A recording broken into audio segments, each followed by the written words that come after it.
জম্মু ও কাশ্মীরের সাম্বা সেক্টরে আবারও পাকিস্তান সমর্থিত সন্ত্রাসীদের প্রবেশের চেষ্টা ব্যর্থ করে দিয়েছে ভারতের সীমান্তরক্ষী বাহিনী বিএসএফ।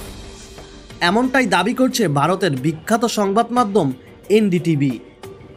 এনডিটিভির একটি প্রতিবেদনে বলা হয়, সীমান্ত অতিক্রম করে ভারতে প্রবেশের চেষ্টা করেছিল 7 জন হেভিলি আর্মড জঙ্গি, কিন্তু বিএসএফের তৎপর অভিযানে ওই 7 জনই নিহত হয়েছে।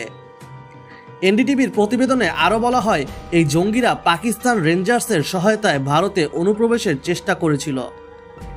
তবে নজরদার ড্রোন ও উন্নত প্রযুক্তি ব্যবহার করে বিএসএফ তাদের গতিবিধি আগেই শনাক্ত করে ফেলে। এরপর শুরু হয় গুলি বিনিময়। দীর্ঘ কিছুক্ষণ চলা এই সংঘর্ষে সব জঙ্গি নিহত হয়। এই ঘটনায় সীমান্ত এলাকায় উচ্চ সতর্কতা জারি করা হয়েছে। বিএসএফ জানিয়েছে, আরও কেউ লুকিয়ে আছে কিনা তা নিশ্চিত করতে চলছে চিরুনি অভিযান। বিশ্লেষকরা বলেছেন, এটা এক প্রকার ফেল স্টেট পাকিস্তানের দিক থেকে নিয়মিত হওয়া একটি কৌশলগত হামলা, যাতে ভারতের অস্থিরতা সৃষ্টি করা যায়। তবে ভারতের নিরাপত্তা বাহিনী সবসময় প্রস্তুত রয়েছে বলে দাবি করছে ভারত।